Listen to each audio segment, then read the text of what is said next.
Olá, minha amiga, meu amigo, hora do nosso encontro nesta quarta-feira, dia 17 de setembro. Hoje eu fiz uma palestra para Bayer, não? Se a Bayer é bom, né? Todo mundo conhece. Mas Bayer, algodão. Algodão é uma cultura muito exigente de tecnologia, de biotecnologia. Né? Mas eu vou falar para vocês porque eu também aprendi, fiquei surpreso. Nós somos o terceiro produtor de algodão do mundo. Temos a área plantada, é a terceira do mundo. A nossa produtividade é a terceira do mundo e nós somos os maiores exportadores do mundo de algodão. E sabe quem exporta? O próprio produtor. O produtor não está em grande número, são 2.100.000 hectares, principalmente em Mato Grosso e no oeste da Bahia, ali Luiz Eduardo Magalhães. Né? E cada vez com fibras melhores. Vocês vão de perguntar, puxa, e a fibra sintética não é concorrente? Quase 80% da produção de roupa é fibra sintética, mas eu sempre prefiro a fibra natural do algodão. Mas, enfim, hoje, 17 de setembro, foi o dia que veio à tona, em 1987, o Césio 137 em Goiânia, que acabou matando 250 pessoas em estado grave. Catadores de papel pegaram lá um ferro velho, onde tinha sido jogado um equipamento de radioterapia, abastecido por Césio. Acharam bonito aquilo que brilhava durante a noite. Os que ficaram mais próximos morreram. É um lixo atômico aí que ficou lá em Abadia de Goiás, sob controle sempre. Mas fica a lição, fica a lembrança de muito cuidado com equipamento nuclear, que tem vida longa. A radioatividade serve para curar câncer e também causa câncer. Bom, lembre-se de se inscrever e ao final de deixar o gostei ou não gostei. Vamos à conversa de hoje.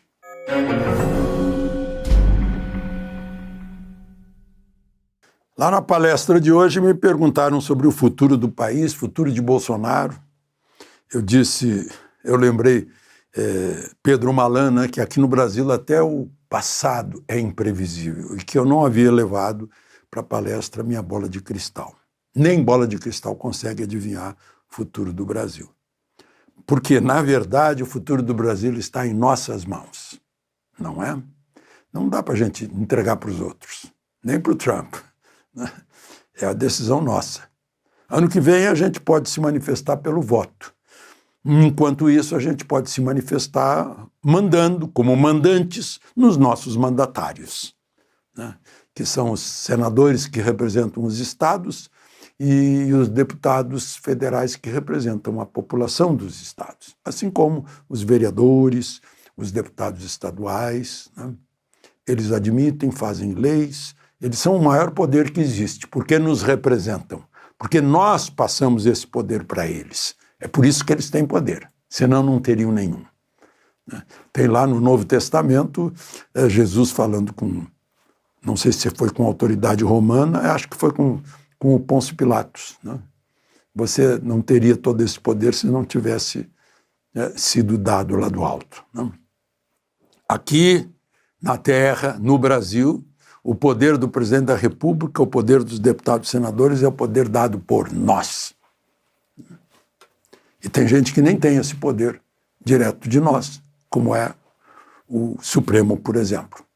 É indireto. O presidente indica e o Senado aprova, né? E depois é nomeado. Mas não tem voto.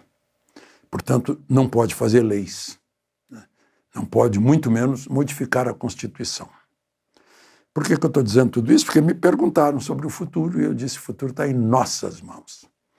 Bom, perguntaram sobre Bolsonaro. Sim, ele saiu do hospital hoje, passou a noite no hospital sob observação, preocupou os médicos, porque do jeito que está, primeiro foi a facada que entrou, fez um estrago enorme. E depois foram os bisturis que entraram mais 6 vezes. Então ele está cheio de cicatrizes lá dentro, que provocam aderências e alteram o trânsito alimentício. Esse excesso de soluços que provocam vômitos já é a musculatura da deglutição, disso tudo que prejudica a própria nutrição da pessoa. Hoje eu vi a notícia de que os rins voltaram à normalidade, quer dizer, estava com um problema até nos rins, em épocas em que só hoje eu ouvi a cigarra avisar que pode chover, porque faz tempo que não chove e o clima aqui é de deserto, de secura. Então o rim exige muita água, né? Bolsonaro está praticamente parado em casa, não sei se ele está fazendo exercício aeróbico, porque precisa se movimentar, senão piora a situação, porque afeta a musculatura, o corpo funciona com os músculos, né? Bom, e aí veio o diagnóstico da retirada das lesões de domingo, carcinoma espinocelular. Não é o basocelular que pode provocar expansão. É o espinocelular que é localizado, né? Mas, enfim, precisa de cuidado de qualquer maneira. Aqui em Brasília, a mais de 1.000 metros de altitude, tem menos filtro para o sol. Então, eu respondi dizendo que a preocupação maior é com a saúde. Depois ainda tem a inelegibilidade, mais a condenação, mais a multa, porque brincou com um apoiador, que eu conheço. Eu conheço esse apoiador, que é genial. É muito bom o Maicon, né? Maicon Sullivan. Eu já ouvi palestra dele, sensacional.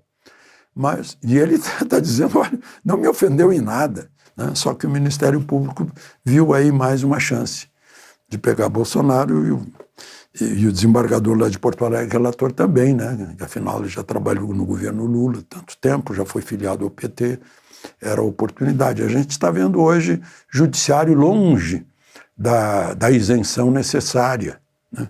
Porque foram convencidos nas faculdades de direito que tem que ser militante, sim, pela causa, né? Do Lenin, do Marcuse, do Gramsci, né? Bom, então, e restos de pneumonia, anemia, tudo isso. Eu queria mencionar também que eu não falei aqui porque estava na votação ontem à noite, não sabia o que ia dar. Votaram uma emenda constitucional para blindar mais deputados e senadores.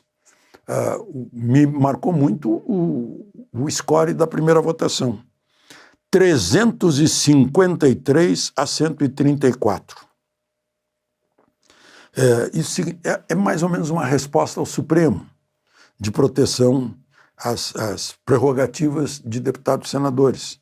Não precisaria essa resposta, porque está tudo no artigo 53, só que não é cumprido. As pessoas juram cumprir e defender a Constituição, e são a guarda da Constituição, mas não fazem nada disso, é uma hipocrisia geral, e a gente fica assim, sim, a mídia, a grande mídia, fica quietinha, finge que não existe, que não é nesse país, é em outra dimensão da Terra, né?